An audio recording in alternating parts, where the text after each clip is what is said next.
With a relentless focus on excellence in healthcare, Pullman Regional Hospital presents the Health Podcast. Many people are taking a closer look at their budget nowadays and wondering how to trim the food budget.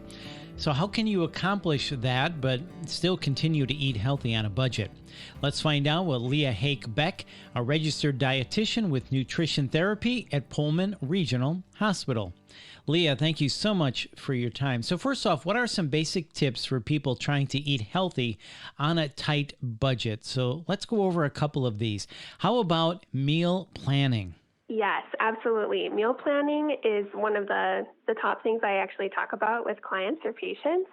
And it's so great because it actually takes a lot of the guesswork out of your meals during the week. So one of the ways that this can help you save money is it really minimizes waste, which is essentially throwing away your money. I don't know how many times I've had really good intentions, purchased a lot of fruits and vegetables, especially fresh ones, and then before I could even use them, they were slimy in my fridge. So if I have planned a use for those, then I can use them before they spoil and keep that money in my pocket and not throw it in the garbage can. Yeah, that's a good idea. Yeah, so I usually recommend whatever works best for them. So maybe they plan for the week, or maybe they plan for 2 weeks. I even have some folks who plan for the whole month. So it just kind of depends on what works best for you. But planning can really make a big difference in making use of those items that you do buy. So you're not just buying off the cuff or a bit randomly, and things can kind of get forgotten. Right. So meal planning is at the top of the list. It's really important to try to sit down and be disciplined to do that. Okay, so let's turn to low-cost produce. Yes. So produce is one of those items that can be spendy depending on what things you're buying. So purchasing things in season is a great way to get higher quality and better tasting fruits and vegetables for a lower cost. Sometimes things like local farmers markets can be a great place to get produce and support your local farmers. But say it's wintertime and things are not in season, and you can imagine that the fruits and vegetables don't always taste as good when they're not in season.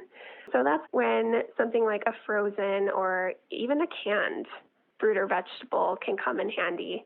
Fruits and vegetables that have been canned or frozen are actually pretty similar nutritionally, and in some cases more nutritious than fresh. They're able to be picked at the peak of freshness and ripeness when the produce has the most nutrition, and it's preserved through that canning process or the freezing process. So that's a great way to get less expensive things when they're not in season. And that being said, checking things out when they're on sale is also a great way to stock up on those fresh fruits and vegetables.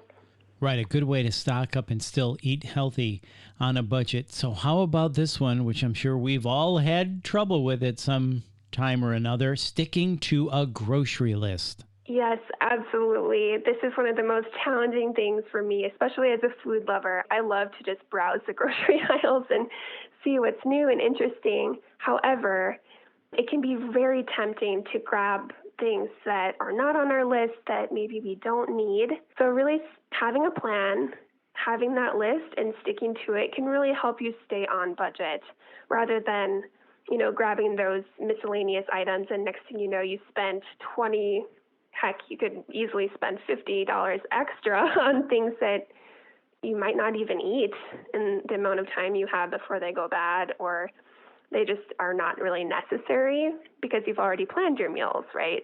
So it's really important to try to stick to that. Yeah, that is so true. And then another one I know people struggle with, me too, don't go shopping when you're hungry, right? Oh my gosh, yes. When you're hungry, everything looks good, right? So it's really easy, ooh, that looks really good. I'm going to grab some of that too. And it can make it a lot harder to stick to your grocery list and to stay on budget. So absolutely going maybe after you've eaten a meal or a snack to kind of balance your blood sugars and get you in a good state of mind for the budget-friendly shopping. Right. And then what about eating out? That can be a budget killer as well. Tell us your thoughts on that. Yeah, so restaurants are extremely expensive compared to what you can make at home. I'm sure, feeding a family at a restaurant, you can easily spend over $100 depending on what type of restaurant you're going to. Whereas if you're shopping for groceries, you could easily feed your family for a week or more depending on what kind of items you're buying and how savvy of a shopper you are. So restaurants really can be a budget killer. But eating at restaurants is a part of life, right? And there's not always time, or maybe you just want to eat out for fun. That's something that you can budget for. So maybe you have that in your overall budget as far as your food budget goes, and you allocate a certain amount of money to eating out. So you can still enjoy and have fun, but keep it in check, or have some sort of parameters that you want to stick to when it comes to eating out. Right. So you can still eat out, but plan for it and budget it in. So that's good advice. All right. So let's talk about proteins now. Proteins can be very spendy. How should we buy proteins on a budget? Yes, beans and lentils are excellent ways to stretch out your budget. I love to use things like black beans, pinto beans, lentils in my recipes, sometimes in place of an animal protein, or you could do it in addition. You could reduce the animal protein to maybe half and then replace the other half with those beans or lentils so that you can still get adequate protein in your meal, but you've reduced the cost quite a bit. And that can really help stretch out your meat budget as well for your family. Things like eggs are also great. Eggs are quite inexpensive and really a nutrition powerhouse. So eggs are an excellent way to get some more protein on a budget as well. Good thoughts on how to buy proteins on a budget. So now let's flip to produce. Are there nutritional differences between frozen and fresh produce?